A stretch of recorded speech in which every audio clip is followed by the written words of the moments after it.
जय मसीह, praise Lord, अस्सलाम। मैं फिर एक बार यीशु मसीह के नाम में आपका स्वागत करता हूँ हमारे परमेश्वर के अद्भुत जनों।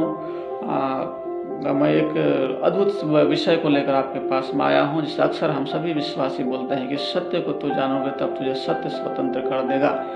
परंतु इस सत्य क्या है? शुरुआत का मसीह विश्वासी भी इस बातों को बोलते हैं, और उसके बाद बहुत मेच्योर लोग या तो मसीह जीवन को पूरा जी कर अपने बुढ़ापे के चरणों में हैं, वो लोग भी इस वचन को बोलते हैं कि सत्य को तुम जानोगे और सत्य तुम्हें स्वतंत्र कर देगा। मेरे साथियों, जब इसके विषय में मैं परमेश्वर के साथ बैठ के इसके विषय में मनन और मंथन कर रहा था, तब एक बात मेरे जीवन में निकल कर आया, जिसको मैं आपके साथ में बताना चाहता हूँ। मैं इस बात को महसूस किया कि हमारे जीवन में बहुत सारे अज्ञानताएं जो है वो धर्म के स्वभाव में छुपे रहता है। बहुत बार हम इस बातों को समझ नहीं पाते हैं, परंतु हम बोलने के लिए बहुविध सीखते हैं और इसके कारण से हम बिना जाने उन शब्दों को बोलते हैं। सत्य यीशु मसीह है। बाइबल बताता है यीशु मसीह बोले, मार्ग, सत्य और जीवन मैं हूँ। मतलब सत्य यीशु मसीह है। जो व्यक्ति सच्चाई को जानता है उसकी जिंदगी में सवाल नहीं होते हैं, ना वो सवाल नहीं करता है। मैं जब इस वचन को बोल रहा हूँ आपके साथ में, और बहुत बार इस बातों को मैं बताना चाहता हूँ आपको कि मैं खुद अपने जीवन में परमेश्वर की सेवा करने के लायक नहीं हूँ, क्योंकि पिछले दिनों में मैंने बहुत ही अपराध में रहा, और अपराध में रहने के कारण से मेरे जिंदगी में बहुत सारी घटनाएं घटी, और मैंने बताना चाहता हूँ कि मेरा 10 महीना जेल में था, और जब जेल में रहा उस दरमियान में मैंने अपने परिवार को खो दिया। परंतु मैं जब जेल से वापस आया, और जेल से वापस आने के बाद में मैंने चाहा कि मैं सेवा नहीं करूँगा, मैं परमेश्वर से भागना चाहा, और मैं बोला कि प्रभु मैं सिर्फ तेरा चरणों में बैठूंगा और तुझसे प्रार्थना करूँगा, मैं सेवा नहीं करूँगा। परंतु परमेश्वर के सच्चाई नहीं करता रहा, और मैं कभी अफसोस जब के साथ में प्रचार करता हूँ, और मैं समझता हूँ मैं लायक नहीं हूँ, परंतु परमेश्वर मुझे बुलाया है। इसलिए मैं क्या बोलना चाह रहा हूँ, सच्चाई क्या है? सत्य में सवाल नहीं होते हैं। यीशु मसीह के पास सवाल नहीं है। यीशु मसीह को जो जानते हैं वो यीशु मसीह से सवाल नहीं करते हैं। उदाहरण के लिए मैं बताता हूँ, जब मूसा ने इस्राएलियों को छुड़ा करके लाया और जब जंगल में वो चले आए उन्होंने, तब उन्होंने खाने के विषय में लेकर कुड़कुड़ाए, और उन्होंने ऐसा बोले कि हम मिस्र में ही भला थे, वहाँ पर हमें अच्छा खाने के लिए मिलता था, लहसुन प्याज और मांस खाते थे, है ना, परंतु तूने हमें इस जंगल में, मूसा को बोल रहे हैं कि तूने इस जंगल में हमें मरने के लिए ले आया। ध्यान रखिएगा, हमारे जीवन में बहुत बार हम यीशु मसीह के साथ चलते चलते एक वक्त आता है, तब बहुत लोगों के जीवन में मैं ऐसा सुना हूँ और देखा भी हूँ, उन्होंने बोलते हैं कि हम लोग पहले ही ठीक थे, पहले इतना परेशानी नहीं था, और हमारा परमेश्वर हमारे प्रार्थनाओं को नहीं सुनता है, परमेश्वर हमें आशीष नहीं देता है, चंगाई नहीं देता है, छुटकारा नहीं देता है। परंतु एक बात मैं आपको बताना चाहता हूँ मेरे साथ परमेश्वर के जनों, कि परमेश्वर आपको उद्धार और स्वर्ग देने के लिए उसने वायदे किया है। आशीष, चंगाई, छुटकारा, ये सारी चीज़ उसका एक क्या बोलेंगे सेकेंड कार्य है जो आपके साथ में होता है। परंतु परमेश्वर आपको आपके पापों से उद्धार कर परमेश्वर पिता के पास ले जाने के लिए यीशु मसीह आए थे, और यीशु मसीह सत्य है, वो यीशु मसीह मार्ग है, और यीशु मसीह जीवन है। सत्य पर सवाल नहीं होता है, लेकिन सत्य को हम बिना जाने ऐसा बोलते हैं कि सत्य को तुम जानोगे तो सत्य तुम्हें स्वतंत्र करेगा।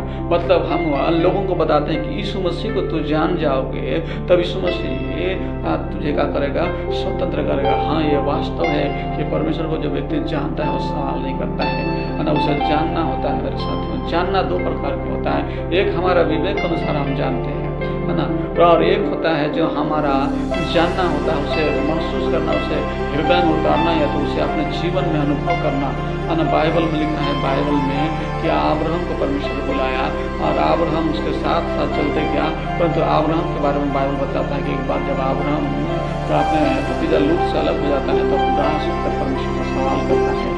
वो जब दर्शन देखता है और देखता है कि उसके मतलब जीवन में एक पुत्र का आशीष पा है, तो वो सवाल करता है क्या ऐसा हो सकता है?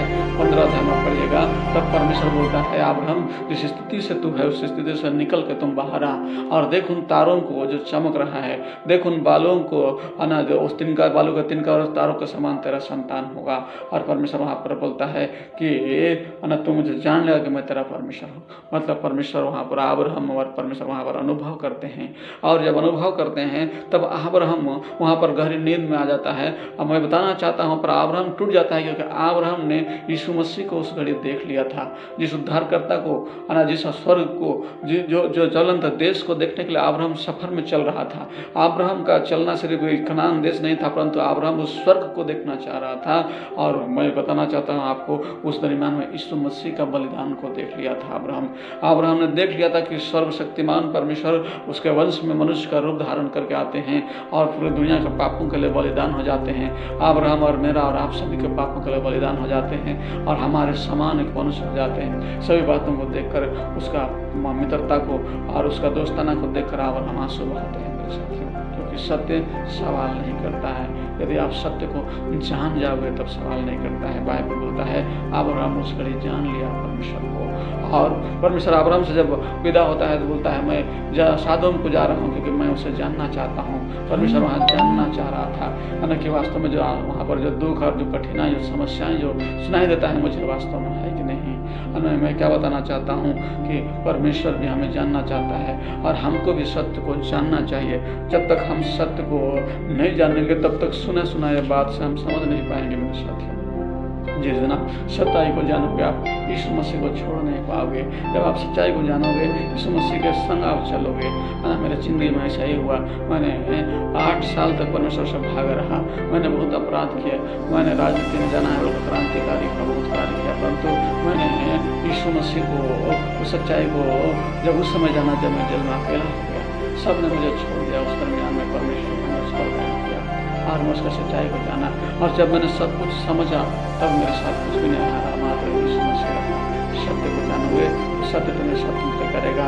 पतरस के बारे में बाइबल में लिखा है, पतरस लगातार यीशु मसीह के संग चला, परंतु जब यीशु मसीह क्रूसिफाई के बाद में पतरस बाइक हो गया, परमेश्वर से पीछे चला गया और उसने परमेश्वर को भूल गया यीशु मसीह को, और फिर से पुराने कार्य करने के लिए, जाल डालने के लिए चला गया, क्योंकि उसने भी सत्य को समझ नहीं पाया था।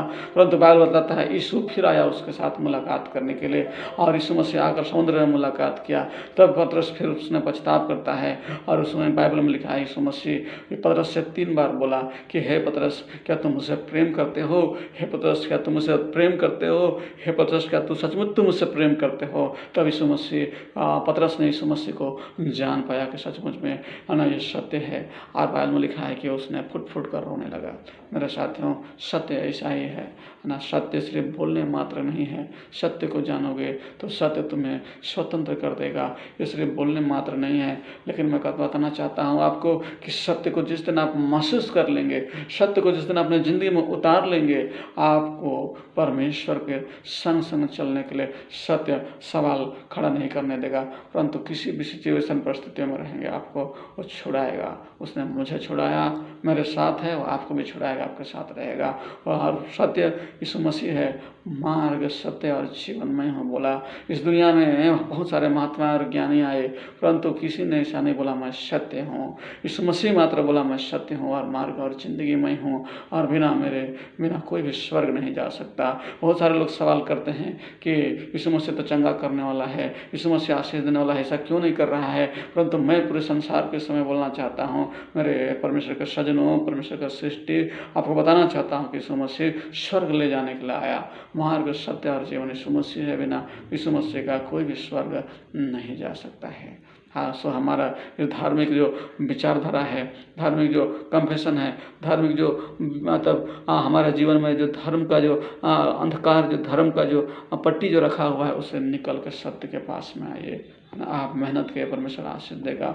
आप विश्वास करिए, परमेश्वर आशीष देगा। आप प्रार्थना करिए, प्रभु को उपस्थित, परमेश्वर आपको आशीष देगा, आपके संग रहेगा और एक दिन आपको स्वर्ग ले जाएगा। प्रभु धन्यवाद करता हूँ इस घड़ी यीशु मसीह के नाम में पिता। प्रभु ने आशीष दे, जो कोई प्रभु के वचन को सुने, और पिता परमेश्वर तुझे ढूंढेगी तो मार्ग और सत्य और जीवन है, तुझे महसूस करना चाहे प्रभु। तू अब्राहम को जैसा महसूस करने के लिए अवसर दे पिता परमेश्वर। तू दाऊद को जैसा प्रभु अवसर दे। दाऊद जब पाप में गिर गया था प्रभु पिता, तब उसने पिता परमेश्वर प्रार्थना की, पवित्र आत्मा को मुझसे अलग मत करना। महान परमेश्वर प्रभु, तू पतरस को जैसा प्रभु जी, पिता परमेश्वर प्रभु जी, तू हजारों को ऐसा अवसर दिया प्रभु परमेश्वर तुझ सत्य को जानने के लिए। पिता हमें भी अवसर दे पिता परमेश्वर, लोगों को अवसर दे कि तुझ सत्य को जानकर आशीष पाए पिता परमेश्वर प्रभु, और तेरा उपस्थिति को पाए, तेरे उपस्थिति में चले फिरे। धन्यवाद प्रार्थना सुनने के लिए यीशु मसीह के नाम में, आमीन। परमेश्वर आपको आशीष दे मेरे साथियों।